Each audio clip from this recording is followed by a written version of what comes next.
건망증이 심해졌고 머릿속에 멍한 느낌이 든다. 집중력이 떨어져 업무에서 잦은 실수를 한다. 영양제를 한 움큼씩 삼켜도 피곤하다. 아침에 잠자리에서 일어나는 것이 힘들다. 운동을 열심히 해도 몸이 붓고 뱃살이 줄지 않는다. 위에 5가지 항목 중 하나라도 해당되시나요? 그렇다면 오늘 소개해 드리는 책, 천재의 식단에 주목해 주시길 바랍니다. 이 책의 저자는 50대였던 어머니가 원인불명의 치매 진단을 받게 되면서 그 치료법을 얻기 위해 전 세계 최고의 의료진과 석학을 찾아다녔다고 합니다.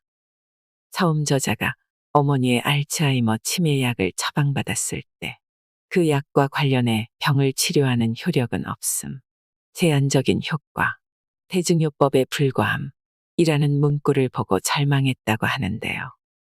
그 순간 신경과 의사는 병을 치료하는 게 아니라 그저 감탄하며 바라본다는 씁쓸한 농담이 이해되었다고 합니다. 하지만 이제 저자는 코넬 의대 같은 명망 있는 대학교에서 의과 대학생과 신경과 수련의들을 가르치며 알츠하이머병 예방을 위한 의학적 처치 방법에 대해 전 세계 의료계 종사자들을 대상으로 교육하고 있습니다. 이 책은 노년층뿐만 아니라 공부를 하는 학생, 그리고 스트레스에 노출되어 있는 직장인들에게도 큰 도움이 될 것입니다. 10년 만에 그가 밝혀낸 죽을 때까지 머리가 좋아지는 한 끼의 기술. 당신의 뇌는 어떤 음식을 먹고 있나요? 오늘 영상은 제가 400페이지 가량의 책을 직접 읽고 핵심적인 내용을 전달해 드리는 것입니다. 특히 영상 뒷부분에는 미처 알지 못했던 놀라운 내용들도 많으니 꼭 도움 받으시길 바랍니다. 천재의 식단에 올라간다는 10가지의 지니어스 푸드에 관한 내용도 함께 들으시면 좋겠습니다. 지금 바로 시작하겠습니다. 1부. 뇌는 음식으로 만들어진다. 보이지 않는 문제. 자본주의 시장의 원리로만 움직이는 식품 기업들은 수익 향상을 위해 불필요한 위험을 피한다. 그러면서 사람들을 중독시키려는 의도를 가지고 음식을 제조해 시장에 내놓는다. 설상가상으로 의료체계와 과학연구는 편향될 수밖에 없는 조언과 정책을 내놓는데 그친다. 달걀은 되도록 안 먹는 것이 좋다는 말을 방금 들었는데 돌아서면 달걀을 권한다. 월요일에 체중 감량에 가장 좋은 방법은 운동이라는 조언을 들었는데 화요일이 되면 식이요법에 비하면 운동은 복부살을 빼는데 그다지 도움이 안 된다고 말한다. 의사와 영양학자, 심지어 정부조차도 보이지 않는 힘의 영향을 받는다. 이러한 상황에서 우리는 누구를 믿어야 하는가? 뇌는 평생 동안 성장한다. 현대의학이 태동했을 때 의사들은 뇌의 해부학적 구조가 성인이 되면 고착화된다고 믿었다. 때문에 선천적 학습장애, 사고에 의한 뇌 손상, 치매의 개선은 물론이고 단순히 뇌의 능력을 높이고자 하는 노력조차도 불가능한 일로 치부했다. 그러다가 지금은 성인계에도 계속해서 새로운 뇌세포가 생성된다는 사실을 발견했다. 통제자는 바로 당신. 여기서 제시하는 뇌와 혈관 건강을 유지하는 방법을 따르면 질병으로 사망하는 80%가 아닌 건강한 20%에 들고 덧붙여 암 예방과 체중 감량도 가능해질 것이다. 우리가 건강한 두뇌를 되찾기 위한 이 싸움에서 맞서야 할 적을 간략히 살펴보기로 하자. 염증. 오늘날에는 면역체계가 식습관과 생활 방식에 반응해서 만성적으로 활성화되었다. 특히 연구에 따르면 염증이 현대사회에 만연하는 여러 만성질환과 퇴행성 질환을 초래하는 핵심적 역할을 한다고 보고해왔다. 염증이 만연하면 결국엔 DNA가 손상되고 당뇨병의 원인이 되는 인슐린 저항이 초래되며 체중을 증가시킨다. 이런 요소는 뇌질환, 우울증과도 관련이 있다. 과식. 지금은 지구 역사상 최초로 과체중인 사람들의 수가 저체중인 사람들보다 많아진 시기다. 몸이 계속해서 영양소를 공급받는 상태가 되면서 두뇌 에너지가 감소하고 노화가 가속화되며 심신의 퇴화가 촉진된다. 요즘 우리가 먹는 많은 음식들은 신체의 균형을 무너뜨리는 이유가 된다. 영양 결핍. 현대 인류의 90%는 최소한 한 가지 이상의 비타민이나 미네랄 섭취량이 부족한데, 그런 상황에선 노화 및 기능의 퇴화 속도가 빨라질 수밖에 없다. 독성 노출. 독성 첨가물은 부가적으로 따라오는 가장 의식하기 힘든 폐해 중 하나이다. 시럽이나 공업용 유지 그리고 유화제는 활성화된 면역 체계에 영향을 끼치며 불안, 우울, 인지 기능 저하, 질병에 대한 장기적 리스크를 낳는다. 만성 스트레스. 만성 스트레스는 뇌 기능에 직접적으로도 해가 되지만 몸에 나쁜 음식을 찾게끔 만들기 때문에 장기적으로 더 큰 피해를 가져온다. 운동 부족. 현대인은 보다 쾌적하고 편한 환경을 조성하는 데 능하고, 이런 상황은 뇌 기능을 최대치까지 발달시키거나 병에 대한 저항력을 키우는 데 방해가 된다. 수면 부족. 양질의 수면은 최적의 뇌 기능과 건강을 위한 선제 조건이다. 충분한 수면을 취하면 식습관과 생활 방식의 변화를 추진할 힘이 생기며 뇌가 정화되고 기억력 또한 강화된다.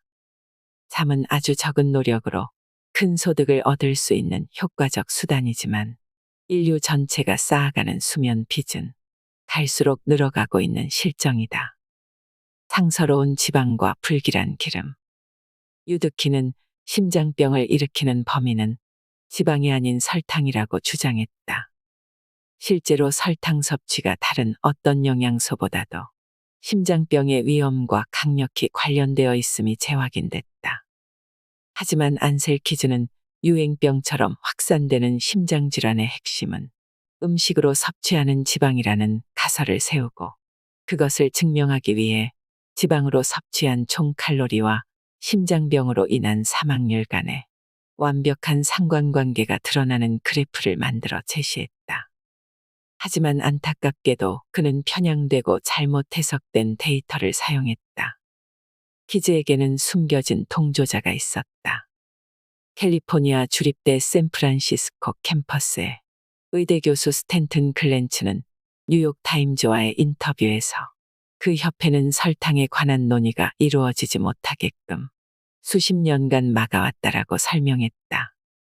하지만 설탕업계는 설탕이 해롭다는 주장은 과장이라는 결론을 제시한, 즉 자신들 입맛에 맞는 논문에 연구비를 대면서 지금까지도 계속해서 과학계의 물을 흐리고 있다. 후에 동맥경화 지방에 초점을 맞춘 키즈의 발표는 1977년에 미국 정부가 그런 주장에 동조하면서 저지방 식품에 대한 근거 없는 믿음이 진리로 받아들여지고 말았다. 카놀라유나 옥수수유처럼 화학과 열 처리를 거친 기름이 건강한 음식으로 홍보되고, 자연식품에 존재하는 천연기름은 철저하게 외면당했다. 식품업계가 소비자들에게 내놓을 값싼 기름을 찾아 나섬에 따라 순전히 사기꾼들에게나 어울릴 법한 개탄스러운 일들이 벌어졌다. 트랜스 지방이 버터보다 건강에 더 나쁘다는 사실은 결국 밝혀졌지만, 무관심과 무지에 눈이 가려진 소비자들은 버터처럼 노란색 통에 경화유 무첨가, 유전자 변형 식품 무함유, 그리고 심지어는 유기농이라 적힌 문구에 현혹되며 계속해서 업계로부터 우롱당했다. 카놀라유와 옥수수유, 테두유나 유채씨유, 포도씨유 같은 기름은 무조건 피해라. 염증이 뇌에 미치는 영향. 사람들은 뇌가 다른 신체 부분에 영향을 받지 않는다고 생각하는 경향이 있는데, 사실 염증 관련 문제는 목 아래 부분에만 머무르는 것이 아니다. DHA나 EPA 같은 오메가3 지방산은 염증을 막는 데 반해 오메가6 지방산은 몸이 전염병으로부터 공격받을 때 활성화되는 염증 통로와 똑같은 경로를 사용한다. 인류의 조상은 이 필수 지방산들을 약 1대1의 비율로 섭취했다고 알려져 있지만 현대인의 오메가6와 오메가3 지방산의 섭취 비율은 무려 25대1에 이른다. 이런 상황은 오늘날 우리 사회의 여러 만성 질병의 바탕이 되는 퇴행을 부채질하여 노화 속도를 높이고 그 과정을 겪는 내내 우리에게 형편없는 기분을 느끼게 만든다. 그렇다면 어떻게 해야 지방을 우리에게 이로운 쪽으로 활용할 수 있을까? 우선 다불 포화지방의 섭취를 줄이고 오메가3 함유율이 본래부터 높은 식품의 섭취를 늘려야 한다. 그러려면 자연산 생선, 방사 유정란, 목초 사유구처럼 오메가6가 적고 오메가3가 많은 식품들을 꾸준히 챙겨 먹어야 한다. 생선을 좋아하지 않거나 일주일에 2, 3회씩 섭취하는 것이 힘들다면 질 좋은 어유를 식품 보조제로 섭취하는 방법을 고려하자. 어유를 고를 땐 아끼지 말아야 한다. 오하이오 주립대학교는 한 연구를 통해 항염작용을 하는 EPA를 매일 2085mg씩 어유 보조식품을 섭취한 피험자들에게서 염증 수치가 14% 감소했다는 사실을 밝혀냈다. 그와 더불어 피험자들의 불안감 역시 20% 감소했다. 안정성 있고 좋은 지방은 포화지방은 생명체에 꼭 필요한 영양소다. 포화지방은 세포막을 보조하고 다양한 호르몬의 전고물질 역할을 한다. 신생아에게는 다른 무엇보다 엄마의 모유를 먹는 것이 가장 좋다고 알려져 있는데 모유에 든 지방 성분 중에는 포화지방이 가장 많다. 실온에서 주로 고체 상태로 존재하는 포화지방은 치즈와 버터, 소고기나 돼지고기와 닭고기, 그리고 코코넛과 올리브 같은 일부 과실에 들어있다. 포화지방은 동맥 경화를 일으키는 지방으로 지목되면서 오랜 시간 동안 나쁜 평가를 많이 받아왔다. 하지만 그동안 포화지방 대신에 선택했던 카놀라유나 옥수수유 같은 기름의 독성 지방과는 달리 포화지방은 화학적으로 가장 안정된 상태에 있기 때문에 고온 요리에 적합하다. 포화지방을 다시 주방에 들여놓기로 한다면 생화학적으로도 적절할 뿐 아니라 실질적인 차원에서 건강에도 유익한 결정이 될 터다. 지방은 영양소의 수송선.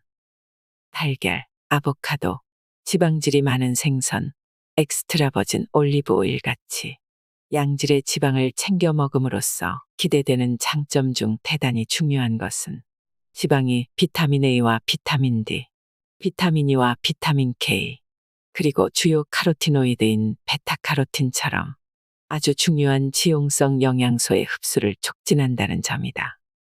이런 영양소는 DNA 손상을 방지하는 것에서부터 뇌를 비롯한 신체 기관에 자리 잡은 지방이 노화하지 않도록 보호한다.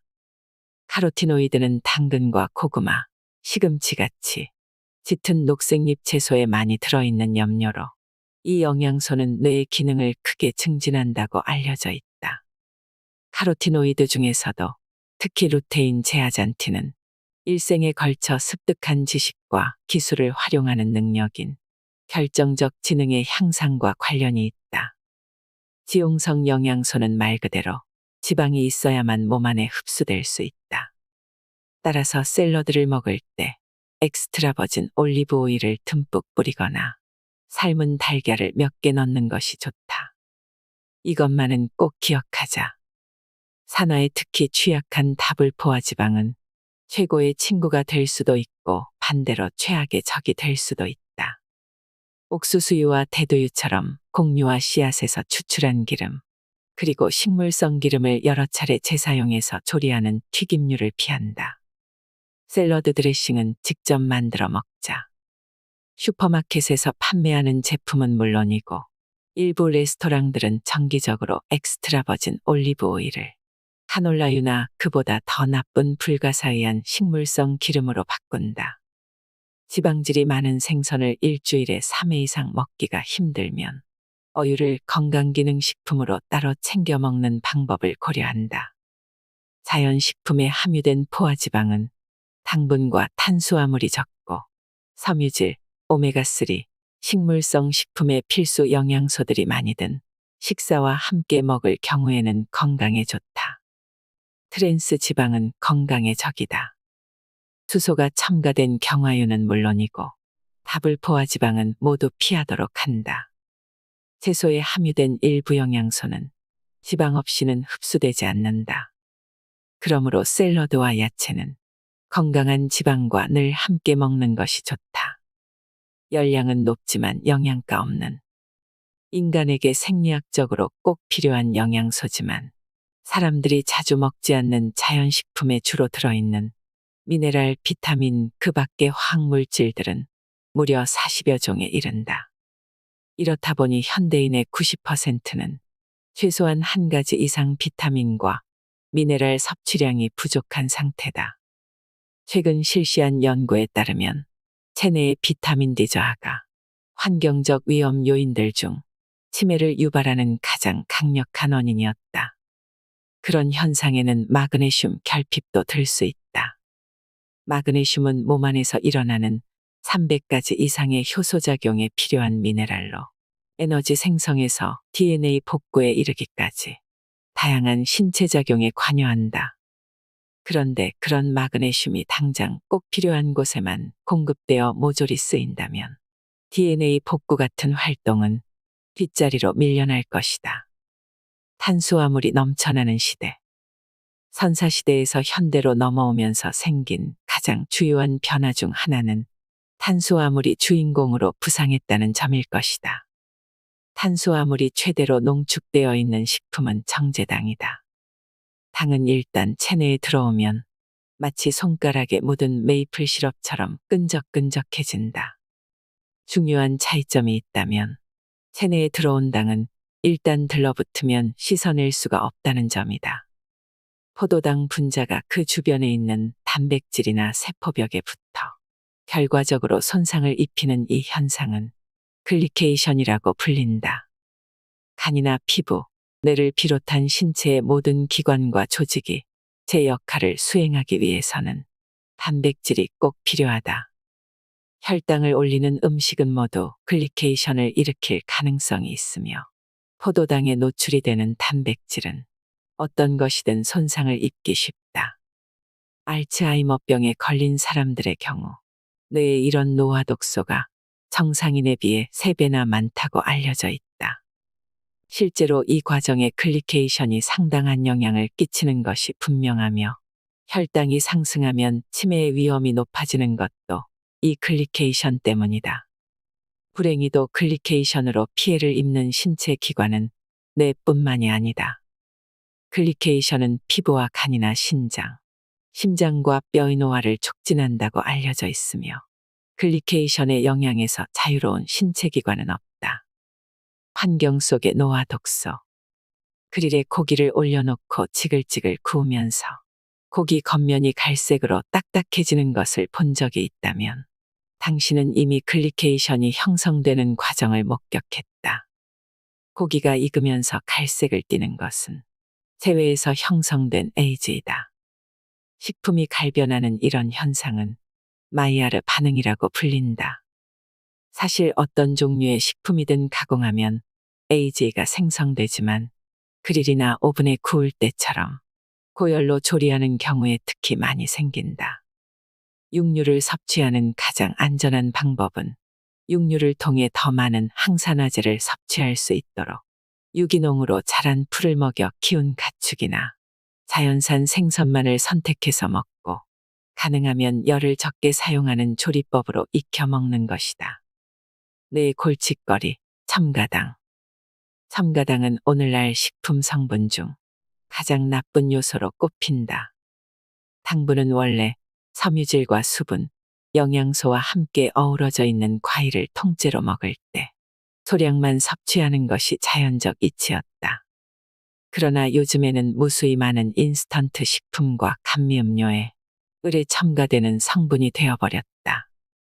당분은 여러 위험을 초래하는데 그중 하나가 뇌의 쾌락 중추를 장악하는 현상이다. 첨가당이든 가공식품은 말도 안 될 정도로 감칠맛이 있으며 보상과 연관된 신경전달 물질인 도파민을 엄청나게 자극한다. 그런데 안타깝게도 당을 먹으면 먹을수록 전과 동일한 기쁨에 도달하기 위해서는 더 많은 당이 필요하다. 소금과 설탕, 지방과 밀가루가 한데 섞여서 쾌감을 극대화하고 뇌의 보상 체계를 인공적인 최고의 만족 상태로 유도한다. 한 번 뜯으면 멈출 수 없다는 유명한 광고 문구가 과학적으로 충분히 가능하다는 의미다. 뇌세포 파괴자 과당. 당분은 모두 혈당을 상승시키며 식욕을 조절하고 지방을 축적하는 호르몬에 간섭한다. 최근 과당이 집중 조명을 받고 있는데 과당은 포도당과는 처리 과정이 달라서 혈류를 거치지 않고 간으로 직행한다. 과당은 일단 간에 도달하면 지방을 생성한다. 사실 모든 탄수화물은 과도하게 섭취할 경우 지방 생성을 자극할 수 있다. 하지만 과당은 당 중에서도 지방을 만드는 능력이 특히 뛰어나다. 과학저널 비만에 실렸던 한 연구는 건강한 사람이 과당이 첨가된 고칼로리 음식을 먹었을 때 포도당이든 고칼로리 음식을 먹은 사람들보다 간의 지방 증가율이 거의 2배 가까이 높았다고 보고했다. 간에 쌓인 지방이 수용 가능한 최대치에 이르면 과당은 중성지방이 되어 혈류를 파고든다. 이 때문에 과당 함유량이 높은 간식을 먹고 나면 혈액이 옅은 핑크색을 띠는 경우도 있다. 공복일 때 중성지방 수치는 물질 대사작용과 심장병 위험을 평가하는 잣대로 사용되는데 이 수치는 보편적으로 탄수화물 섭취, 그 중에서도 특히 과당의 영향을 받는다. 과당을 자주 섭취하면 간의 스트레스가 가중되면서 염증이 생기고 세포가 혈관에서 포도당을 흡수하는 능력이 손상되어 결국 혈당을 높인다. 뿐만 아니라 과당의 영향이 종합적으로 나타나면 뇌의 유전자 발현이 바뀔 수도 있다. UCLA의 한 연구진은 쥐들에게 날마다 탄산음료 1리터에 들어있는 것과 동일한 양의 과당을 먹였다. 그러자 6주 뒤부터 혈당, 중성지방, 인슐린 수치가 높아지고 인지력이 하락하기 시작했다. 물만 먹었던 쥐들에 비해서 과당 음료를 먹었던 쥐들은 미로에서 빠져나오는데 시간이 2배나 걸렸다. 사실 연구원들을 가장 크게 놀라게 만들었던 건 과당을 먹은 쥐의 뇌에 있는 유전자들이 바뀌었다는 점이었다. 변이된 부분은 파킨슨병, 우울증, 조울증 같은 질병과 관련이 있는 유전자였다. 유전자 파괴 정도가 워낙 강력해서 수석 연구원이었던 페르난도 고메즈 피니아는 뇌에 끼치는 영향이라는 측면에서 봤을 때 음식은 약품과 마찬가지라고 말하기도 했다. 그러나 그 강력한 영향을 반대로 되돌릴 수도 있다. 실험에서 그 쥐들에게 오메가3 지방산 DHA를 먹였을 경우 인지력과 유전자 발현에 끼치는 과당의 부정적인 영향이 약해졌기 때문이다. 쥐 실험에서 과당을 과다 섭취했던 쥐는 뇌의 신경가소성이 손상되고 머리 부상을 치유하는 능력이 떨어진다는 사실이 확인됐다. 당분 섭취를 줄여 뇌가 받는 스트레스를 없앨 수 있다면 외상성 뇌손상을 겪은 수천만 명의 회복에 결정적인 도움이 될지 모른다. 식품회사가 숨기는 불편한 진실. 식품회사들이 정크푸드를 홍보하는 데에는 매년 수조 달러가 쓰인다.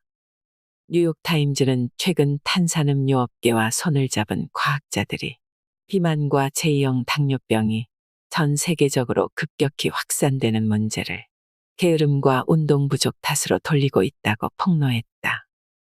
물론 운동도 뇌와 신체의 건강에 꼭 필요한 요소지만 운동이 체중에 끼치는 영향은 먹는 음식에 비하면 극히 적다는 사실은 이미 연구를 통해 충분히 입증됐다. 노화의 연료 인슐린. 탄수화물 섭취량을 급격히 줄이면 거의 모든 사람에게서 곧바로 이로운 효과가 나타난다. 실제로 탄수화물을 아주 적게 먹는 식이요법을 실천하면 췌장에서 분비하는 인슐린의 총량이 평균적으로 절반가량 감소하고 단 하루 사이에 인슐린 감수성이 개선된다. 그렇게 되면 불룩 튀어나온 뱃살을 없애는 건 물론 노화도 늦출 수 있다. 대부분 인슐린 분비량이 만성적으로 높아진 상태는 비만과 노화를 촉진시키는 것으로 여겨지고 있다. 소금, 설탕, 전분으로 이루어져 있는 가공식품들을 먹으면 쉽게 열량 과잉 상태가 되는데 그럴 경우 세포를 복구하는 작업도 중단된다. 현재 학계에서는 고인슐린 혈증을 만성 질환의 통합적인 원인으로 지목하는 학자들도 있다. 특히 이 증상이 뇌에 끼치는 영향은 큰 우려를 낳고 있다. 그 대표적인 사례는 인슐린의 영향으로 뇌에 침착되는 아밀로이드 베타라는 불가사의한 단백질이다. 알츠하이머병 환자의 뇌를 부검하면 아밀로이드 단백질 덩어리로 된 플라크가 가득 들어있다. 뇌의 정화는 대개 우리가 잠을 자는 동안 이루어진다. 최근 글라이림페틱 시스템이라는 뇌의 메커니즘이 새로이 발견됐는데 아밀로이드 단백질과 그 밖의 부산물들을 쓸어버리는 일종의 식기세척기 역할을 한다. 앞서 언급했듯이 인슐린은 우리 몸의 지장을 초래하며 그 중에는 수면 중에 진행되는 청소작용도 포함된다. 그래서 뇌를 청소하는 이런 중요한 임무가 가장 잘 이루어지게 하려면 잠들기 전 2~3시간 동안에는 음식의 섭취를 막아서 체내의 인슐린을 줄여야 한다. 이것만은 꼭 기억하자. 탄수화물 함량이 높은 식품의 섭취를 최소화해 인슐린 수치가 높은 수준으로 지속되는 상태를 줄이자. 그것만이 염증과 지방 축적을 막을 최선의 방법이다. 인슐린은 한쪽 방향으로만 열리는 밸브처럼 지방 세포에 작용해 에너지원으로 축적된 열량이 방출되지 못하게 만든다. 뇌를 포함한 체내의 많은 조직은 일단 지방이 케톤이라고 불리는 화합물로 바뀌기만 하면 지방을 흔쾌히 에너지원으로 사용한다. 알츠하이머병에 걸린 사람들의 50%는 만성적으로 인슐린 분비량이 높아지면서 병이 진전된다. 인지 기능 손상은 병이 발견되기 수십 년 전부터 진행되기도 한다. 밀을 포함한 곡물은 혈당을 급격히 높이고 인슐린 분비를 자극하며 미세 영양소도 적다. 생물학적으로 인간은 곡물을 반드시 먹어야 할 필요가 없다. 탄수화물은 중요한 영양 성분이지만 인슐린 조절에 혼란을 일으키는 원인이 되기도 한다. 2부. 모든 것은 서로 연결되어 있다. 드디어 누명을 벗은 콜레스테롤. 오늘날에는 역사상 그 어느 때보다도 혈관 건강에 관한 많은 정보를 알 수 있게 되었지만 안타깝게도 많은 의사들이 여전히 포화지방은 혈관 건강의 적이라는 시대에 뒤떨어진 조언을 하고 있다. 미국 최고의 영양학 전문가 로널드 크라우스 박사는 우리가 섭취하는 포화지방이 관상 동맥성 심장질환이나 심혈관계 질환의 위험을 높인다고 볼 수 없다고 결론지었다. 심장질환의 진짜 범인은 콜레스테롤은 몸에 꼭 필요한 영양소이며 체내에 존재하는 총 콜레스테롤의 25%는 뇌에서 소비되기 때문에 더더욱 중요하다. 콜레스테롤이 뇌에 끼치는 역할을 연구하는 세계적인 학자 신현균 박사는 최근에 실린 연구에서 콜레스테롤을 전반적으로 줄이는 약을 사용할 경우 의도치 않은 결과가 뒤따를 수 있다고 경고했다. 뇌에 콜레스테롤이 공급되지 않으면 신경전달물질 분비를 자극하는 시스템에 직접적인 영향을 미친다. 그리고 신경전달물질은 데이터를 처리하고 기억하는 능력, 즉 얼마나 똑똑하고 기억력이 좋은가에 영향을 준다. 2만 명을 대상으로 한 최근의 한 연구에서는 콜레스테롤 억제제를 복용한 사람들은 파킨슨 병에 걸릴 위험이 높다는 강력한 증거가 나왔다. 콜레스테롤이 체내 기관에서 하는 역할도 뇌에 중요한 영향을 끼친다. 우선 콜레스테롤은 담즙산을 만들 때 필요하다. 담즙산은 뇌를 구성하는 지방과 몸을 보호하는 지용성 영양소를 흡수하기 위해 꼭 필요한 성분이다. 뇌를 보호하는 많은 호르몬을 합성할 때에도 콜레스테롤이 쓰인다. 콜레스테롤이 들어있는 음식은 마음껏 먹어도 된다. 하지만 뇌에 필요한 콜레스테롤은 자연적으로 생성되기 때문에 일부러 찾아 먹을 필요는 없다. 그보다는 체내의 콜레스테롤을 건강하게 유지하고 콜레스테롤 합성에 방해가 될 수 있는 스타틴 계열 약물을 최대한 먹지 않는 것이 중요하다. 간의 재생을 극대화하는 요령. 인슐린 감수성을 회복한다. 통밀을 포함한 모든 가공곡물, 염증을 유발하는 기름 종류, 첨가당, 특히 과일 주스, 액상 과당을 식단에서 빼고 탄수화물이 많이 든 채소와 과일의 섭취를 줄인다. 엑스트라 버진 올리브유를 더 많이 섭취한다.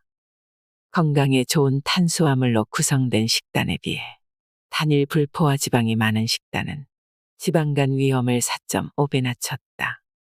아보카도와 마카다미아 너트, 엑스트라 버진 올리브 오일은 단일 불포화 지방의 훌륭한 공급원이다.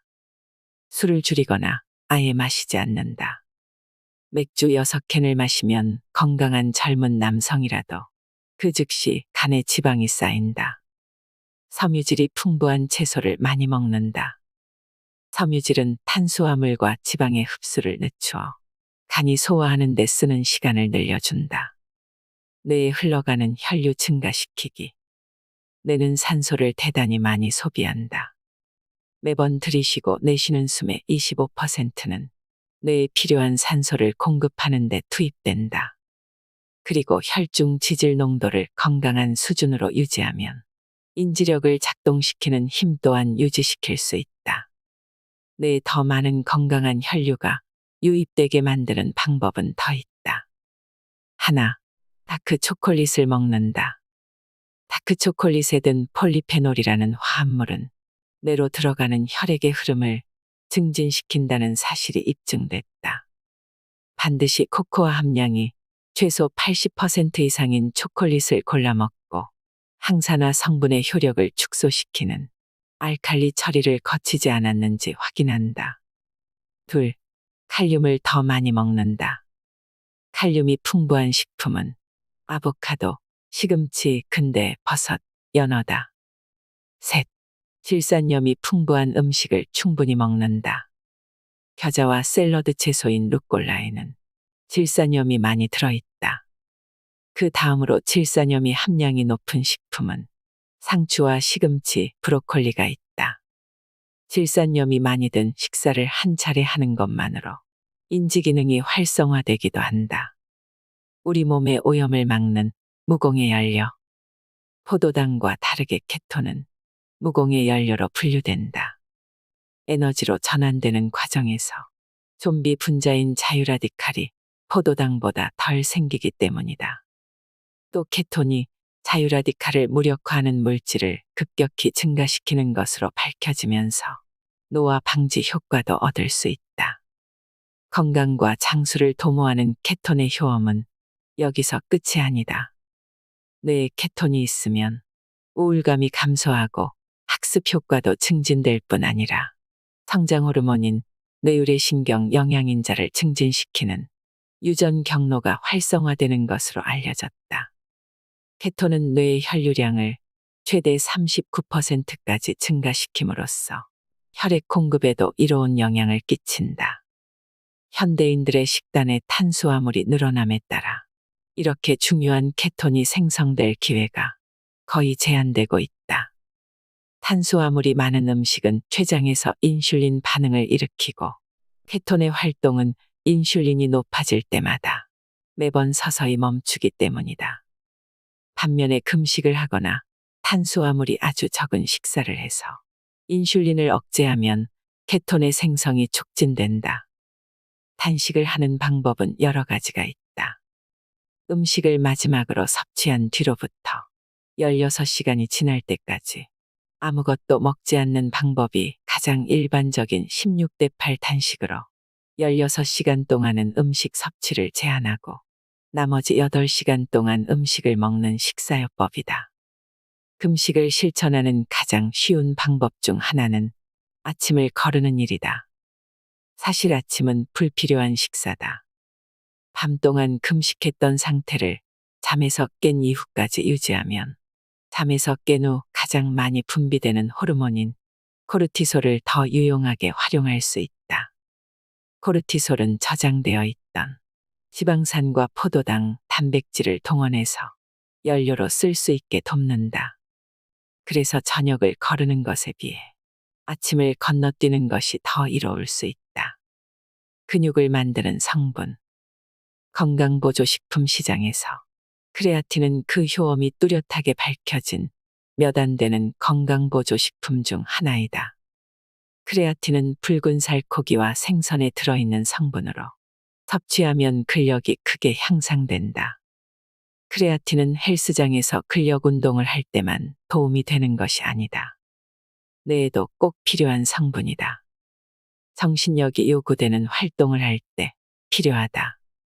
그래서 뇌 크레아틴 수치가 높으면 보통 기억력이 좋다. 체내에서도 크레아틴이 만들어지긴 하지만 크레아틴을 만들다 보면 몸의 대사체계에 스트레스를 주게 되며 심장질환과 알츠하이머병의 위험을 높이는 요소 수치가 높아진다. 크레아틴을 만들고 뇌에 공급하는 능력은 나이가 들면서 조금씩 쇠퇴한다. 최근 노인을 대상으로 했던 한 연구에서는 크레아틴 건강보조제를 먹은 사람의 인지력이 향상되는 놀라운 결과가 나타났다. 생체 시계를 거꾸로 돌려라.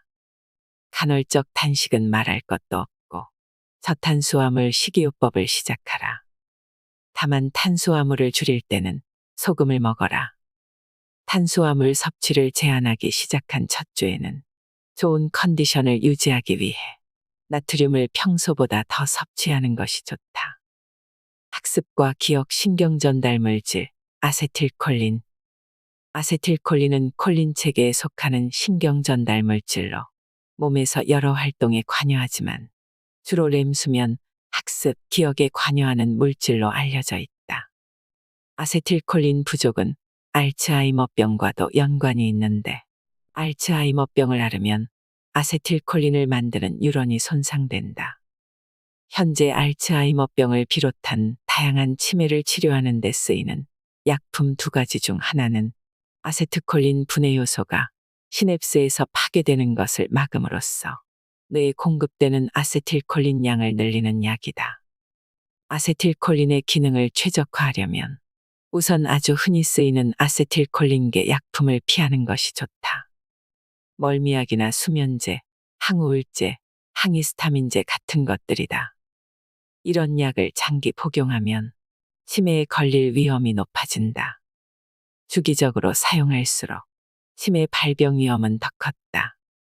일정 용량의 콜린 억제제를 복용한 기간이 3년 이상 되는 사람들은 3개월 이하인 사람들보다 치매 발병 위험이 54%나 높았다.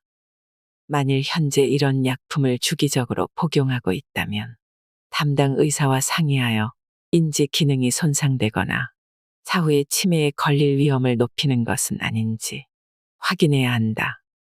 음식 역시 최적의 콜린 체계를 만드는 데 영향을 끼친다.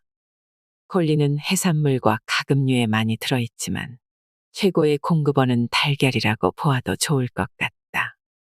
큰 달걀 노른자 하나에는 콜린이 약 125mg 들어있다. 3부. 내 몸의 운전석에 앉아라. 신성한 잠과 호르몬이라는 조력자. 학술지 수면에 발표된 한 연구에서는 건강한 성인 지원자들을 모아서 하룻밤 잠을 못 자게 했더니 신경 손상의 2가지 신호가 20% 증가했다. 이를 통해 단 하루라도 수면 결핍이 생길 경우 소중한 뇌세포가 손상될 수 있다는 것을 짐작할 수 있다. 식사 습관도 상당한 역할을 한다. 학술지 영양신경과학에 발표된 연구는 고탄수화물 저지방 식이요법을 시작한 지 고작 이틀 만에 저탄수화물 고지방 식이요법을 했던 사람들보다 깊은 수면 시간이 짧아졌다고 보고했다. 남성과 여성 모두를 대상으로 했던 관찰 연구에서도 당과 탄수화물의 과도한 섭취가 깊은 수면 시간이 짧아지는 사실이 밝혀졌다. 반면에 몇몇 영양소는 수면의 질을 높이는 효과가 있는데 특히 섬유질을 많이 섭취하면 더 깊고 평온한 수면을 취하는데 도움이 되는 것으로 나타났다. 안락한 수면 환경 만드는 법. 침실 온도를 서늘하게 유지한다. 잠자리에 들기 전에 따뜻한 물로 샤워를 한다. 샤워를 하고 나오면 체온이 떨어지면서 몸에 잠을 잘 시간이라는 신호를 보내게 된다. 침대는 수면만을 위한 공간으로 사용한다. 잠에서 깨면 바로 침대 밖으로 나오고 그 뒤로 밤에 잘 시간이 될 때까지는 침대에 눕지 않도록 한다. 술을 마시지 않는다. 술을 마시면 더 빨리 잠을 청하는데 도움이 되기도 하지만 양질의 수면인 렘 수면 시간이 줄어든다. 해가 지면 블루라이트 노출을 피한다. 피치 못할 경우 블루라이트 차단 안경을 쓰거나 집안의 전구를 따뜻한 색깔로 바꾼다. 스마트폰을 침대에서 손이 닿지 않는 먼 곳에 둔다. 방을 어둡게 한다. 아주 약한 빛이라도 수면에 지장을 줄 수 있다. 섬유질과 오메가3 지방산을 많이 먹고 탄수화물을 줄인다. 염증은 수면의 질에 영향을 준다. 카페인 섭취는 최대 오후 4시까지로 잠자리에 들기 3시간 전에는 아무것도 먹지 않는다. 잠에서 깬 지 20분 이내에 직사광선을 쐰다. 밝은 빛은 24시간 리듬을 몸에 굳혀서 잠을 자고 깨는 주기가 자연스럽게 조절되도록 만든다. 수면이 부족하면 살이 찐다.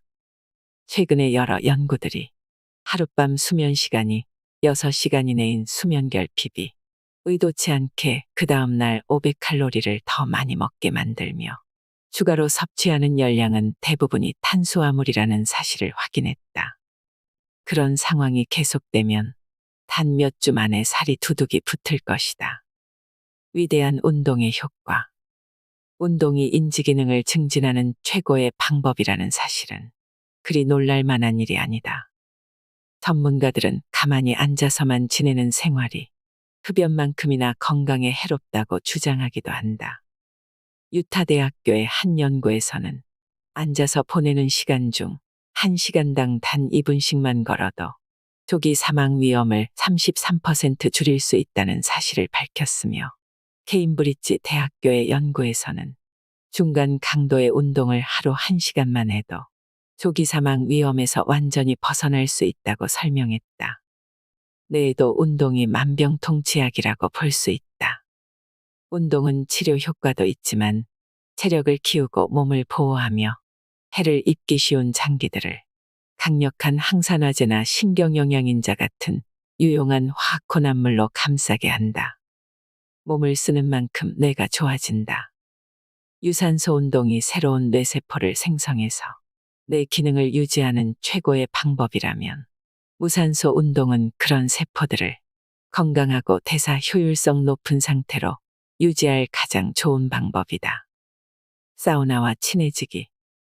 과학계에서는 사우나가 건강을 도모하는 아주 효과적인 방법이라는 사실을 인정하기 시작했다.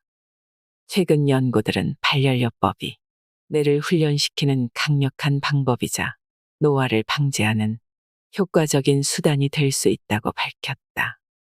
2016년의 학술지 수면과 노화에 발표된 연구는 주기적으로 사우나를 이용하는 것이 뇌 기능 쇠퇴를 방지할 수 있다는 사실을 최초로 밝혔다. 연구원들은 2,000명 이상을 20년 넘게 추적했는데 사우나를 이용하는 사람들은 알츠하이머병이나 그 밖의 치매로 발전할 위험이 65%나 적다는 사실을 발견했다. 유제품, 무엇이 문제일까? 전 세계 성인의 75%가 저당불내성이 있는 것으로 파악되고 있으며 그와 관련해 하버드 보건대학원은 최근 유제품을 건강한 한 끼 식사 목록에서 제외했다. 우유 속에 들어있는 단백질은 인슐린 자극이라는 측면에서 봤을 때 흰빵과 동등하다. 특히 우유에 들어있는 대사를 통해 화합물을 만드는데 이 화합물은 장의 염증을 일으키는 것으로 추측된다. 그 밖에도 이 물질은 두통과 자폐 증상, 당뇨병과도 관련이 있다고 알려져 있다. 가공된 글루텐 프리 식품을 주의하자.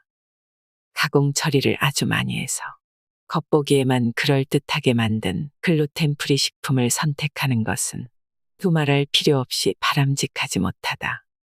이런 음식은 고도의 가공 처리를 거친 곡물의 가루와 정제 설탕으로 만들며 혈당을 크게 높인다.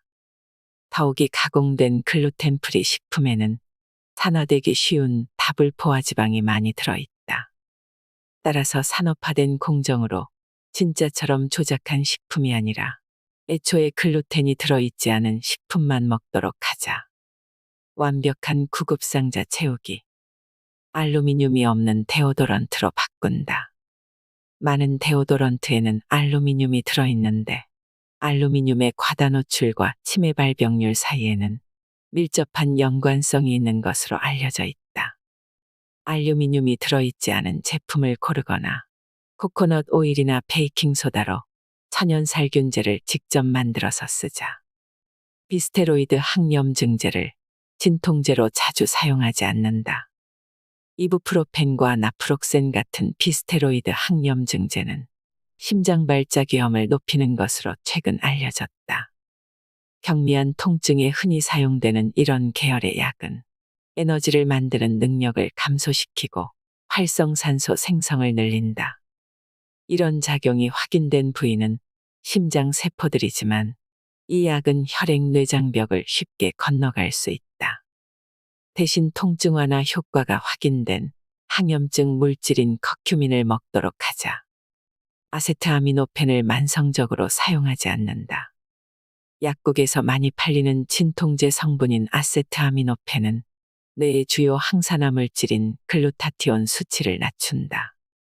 콜린성 약물을 사용하지 않는다. 항콜린제는 알레르기 증상의 치료나 수면제로 흔히 사용되는데 이런 약물은 학습과 기억에 중요한 신경전달 물질인 아세틸콜린을 차단한다. 위산분비 억제제를 사용하지 않는다.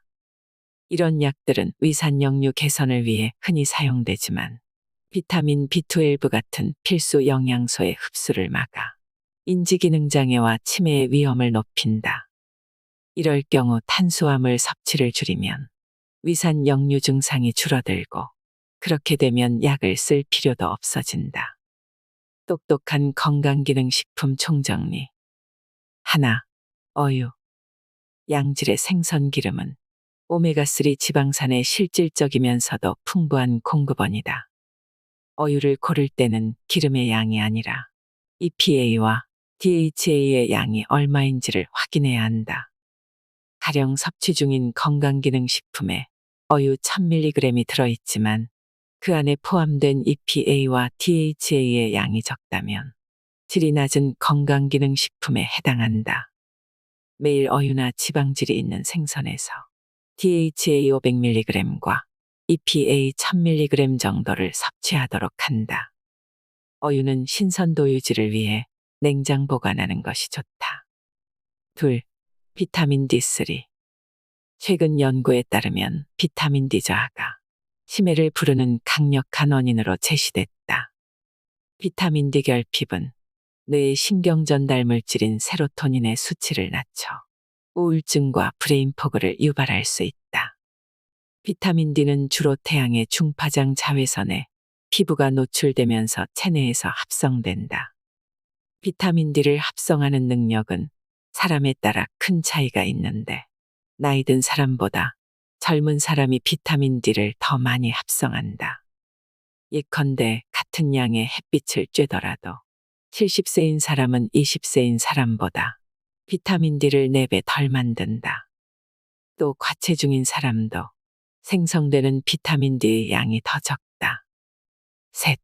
비타민 K2. 비타민 K2는 뼈와 치아처럼 우리가 원하는 곳에 칼슘이 공급되고 동맥이나 신장처럼 원하지 않는 곳에는 칼슘이 쌓이지 않게 돕는다. 암 발병률을 줄이고 인슐린 감수성을 높이는 동시에 뇌 건강 증진과도 연관이 있는 것으로 알려져 있다.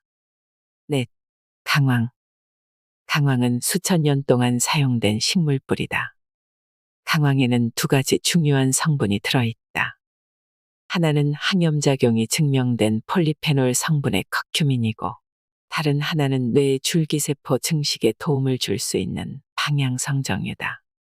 통증이나 염증이 있는 사람은 강황을 요리재료로 사용하면 좋다. 5.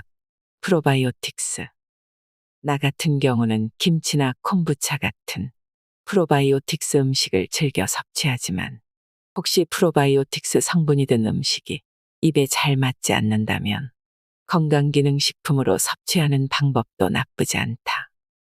인간의 내장에는 수백 가지 종류의 미생물이 서식하고 있다. 미생물 섬유질의 원천이 되는 프로바이오틱스를 섭취하면 내장 환경에서 이로운 미생물이 더 잘 버틸 수 있다. 지니어스 푸드 10가지. 첫 번째, 엑스트라 버진 올리브 오일. 엑스트라 버진 올리브 오일을 한술 뜬 다음 스프를 먹을 때처럼 개걸스럽게 후루룩 소리를 내면서 들이켜보자. 그렇게 먹는 이유는 올리브 오일에 공기가 스며들게 하기 위해서다. 그 다음엔 꿀꺽 삼키자. 오일을 삼키면 목구멍 뒤로 알싸한 느낌이 느껴지는데, 그 이유는 올레오칸탈이라는 화합물 때문이다. 올레오칸탈은 식물성 화합물인 페놀의 일종으로, 페놀을 섭취하면 인체의 회복 체계가 아주 활발하게 자극된다. 올레오칸탈은 항염 효과가 아주 강력해서 비스테로이드계 소염진 통제인 이부프로펜을 소량 복용했을 때와 맞먹는다. 게다가 천연 성분이므로 부작용 염려도 없다. 앞으로 더 자세히 설명하겠지만, 염증은 뇌의 능력을 크게 무력화시키며 더 나아가 우울증을 유발하기도 한다는 사실이 최근 연구에서 밝혀지고 있다. 엑스트라 버진 올리브 오일은 지중해식 식단의 주요 성분이다. 지중해식 식단을 따르는 사람들은 알츠하이머병에 걸릴 확률이 낮은 것으로 알려져 있는데, 이 역시 올레오칸탈의 덕분일지도 모른다. 알츠하이머병 환자의 뇌에서는 유독성의 끈적끈적한 형태로 침착되는 비정상 단백질인 아밀로이드 플라크가 발견되는데, 이를 없애는데 올레오칸탈이 효과적이라는 보고도 나오고 있다.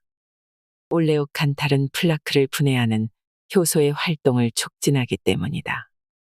올리브 오일을 일주일간 최대 1리터 섭취하면 장기적으로 뇌기능 감퇴를 막고 더 나아가 인지기능 향상까지 기대할 수 있다는 사실은 이미 널리 알려져 있다.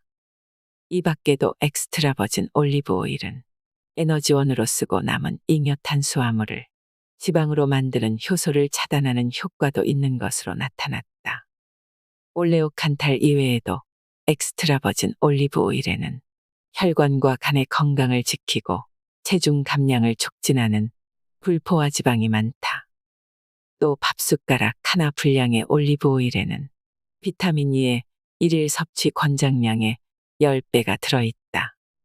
비타민 E는 뇌를 비롯한 몸의 지방 조직이 노화되는 상황을 막는 산화방지제 역할도 한다.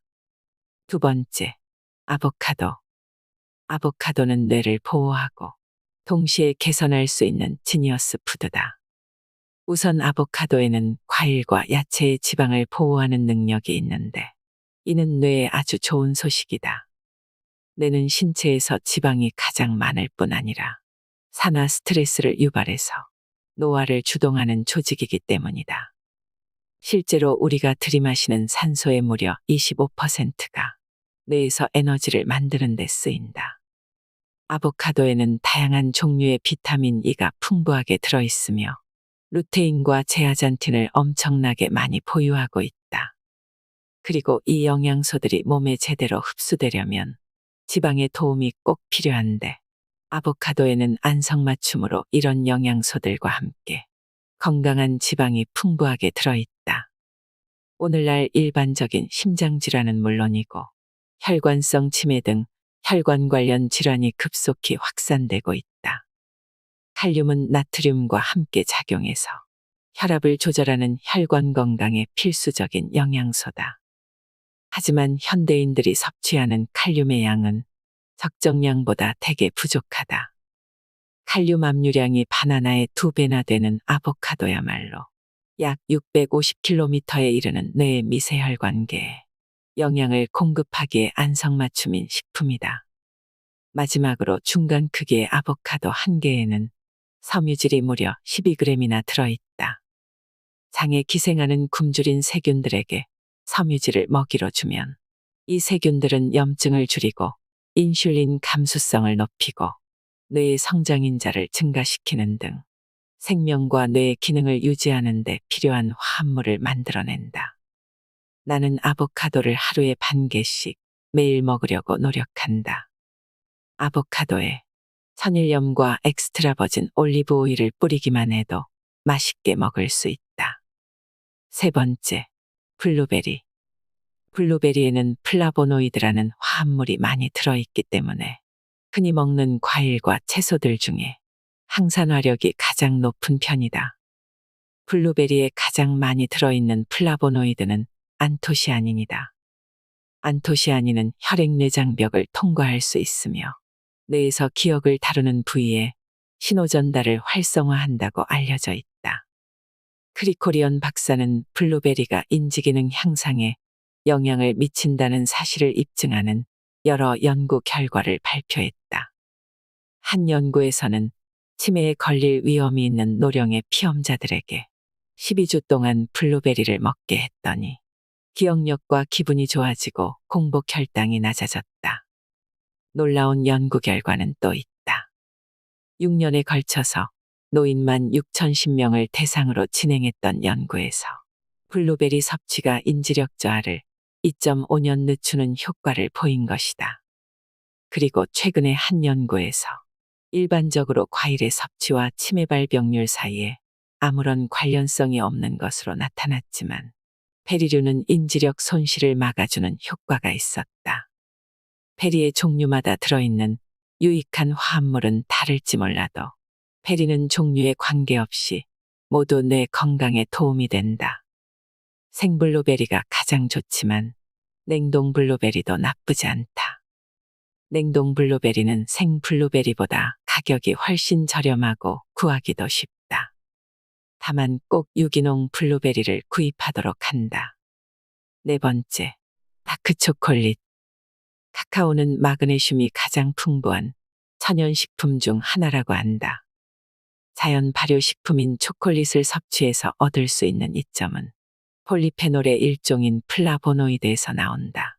코코아의 폴리페놀은 인지노화 징후를 없애고 인슐린 감수성, 혈관의 기능, 뇌에 들어가는 혈류를 개선하며 나아가 운동 능력까지 높이는 것으로 알려졌다. 초콜릿을 최소한 일주일에 한 번씩 먹은 사람은 시공간 기억과 작업 기억 추리 시험에서 더 좋은 점수를 받았다.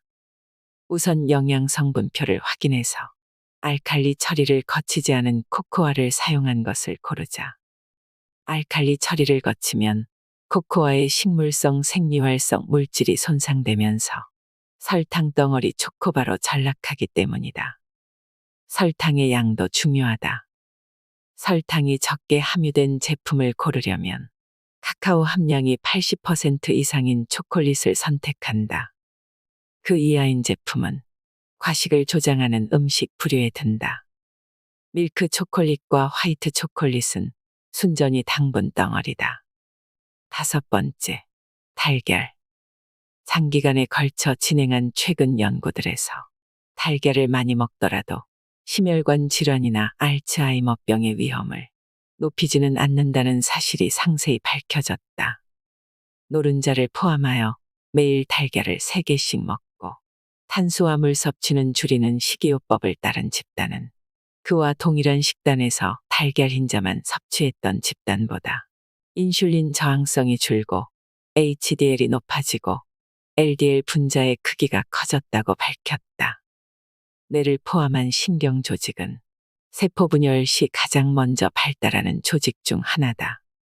그러므로 본질적으로 달걀 노른자에는 건강한 뇌를 만드는 데 필요한 모든 성분이 들어있다. 달걀에는 인체에 필요한 거의 모든 비타민과 미네랄이 조금씩 다 들어있다. 또 학습과 기억에 필요한 신경 전달 물질인 콜린과 뇌를 보호하고 신경 처리 속도를 높이는 루테인과 제아잔틴도 풍부하게 들어있다.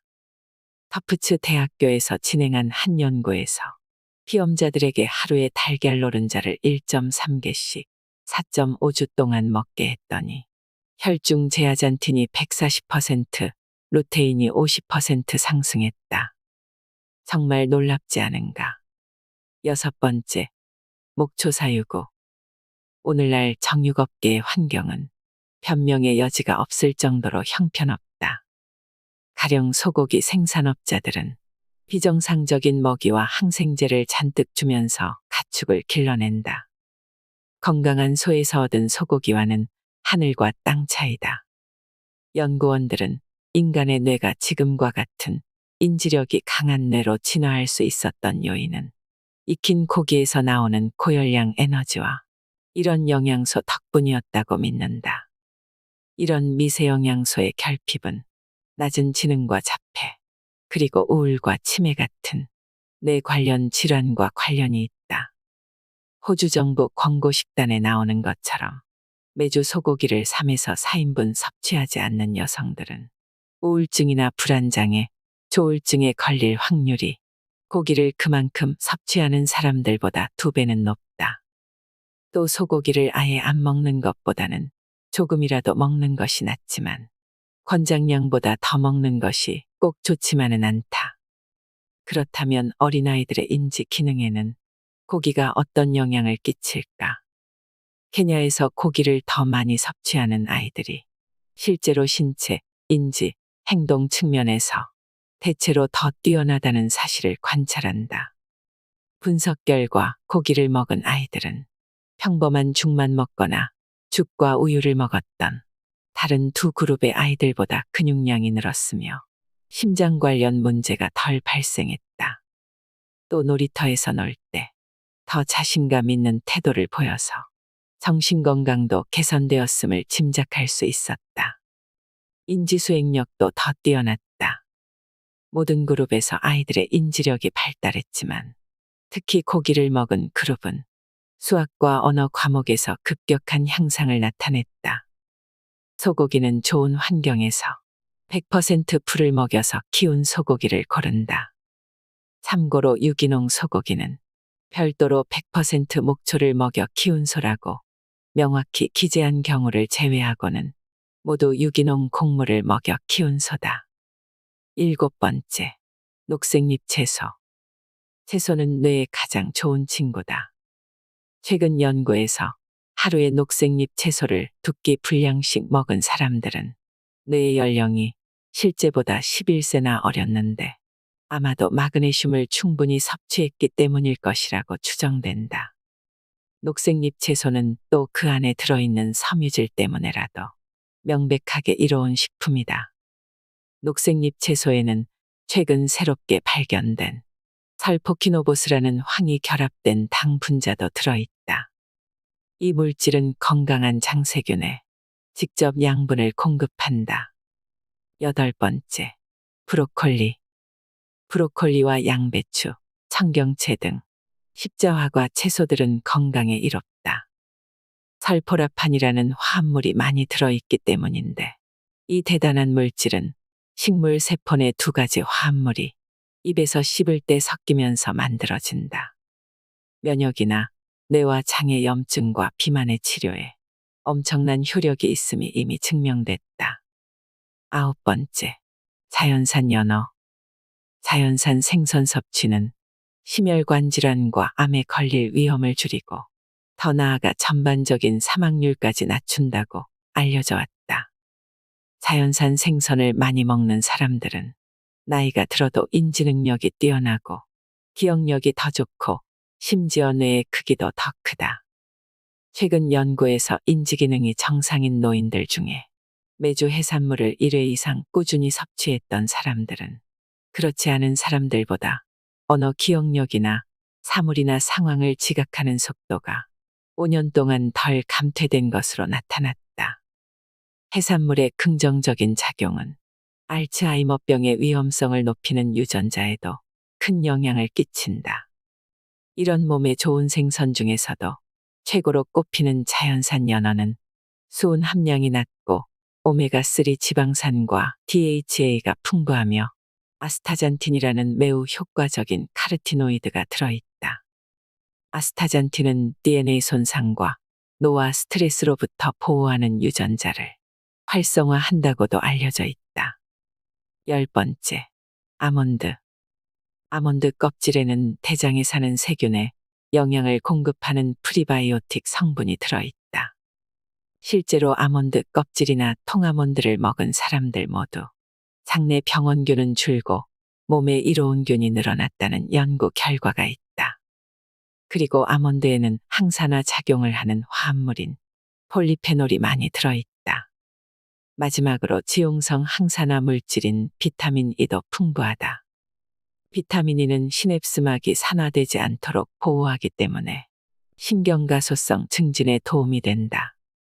또 알츠하이머병 환자들이 비타민 E를 복용하면 인지력 감퇴 속도를 크게 늦출 수 있다는 사실도 밝혀냈다. 아몬드에 풍부하게 함유된 다불포화 지방은 산화에 취약하지만 굽는 과정에서 비교적 안전하게 유지된다. 일반적으로 시중에 판매되는 아몬드 중 견과류를 구웠다는 건 거의 대부분 적급 식용유에 튀겼다는 뜻이므로 기름을 넣지 않고 구운 것을 먹도록 하자. 좋은 내용을 채워서 담으려고 하다 보니 영상이 조금 길어졌습니다. 하지만 이 영상 속에서 분명 얻어가시는 부분이 있을 거라고 생각합니다. 치매를 오랫동안 앓게 되면 영혼을 잃는 것과 같은 고통이라고 하지요. 주변에 치매를 앓는 분들을 본 적이 있다면 분명 공감할 만한 말입니다. 이 책에 소개된 방법으로 알츠하이머병을 예방, 치료하는데 단 한 명에게라도 효험이 있다면 참 좋겠습니다. 좋은 내용을 여러분과 함께 누릴 수 있어서 진심으로 기쁩니다. 여러분 항상 건강하시길 바랍니다. 이상으로 인생의 품격이었습니다. 하루하루 당신의 품격이 더 빛나길 바랍니다.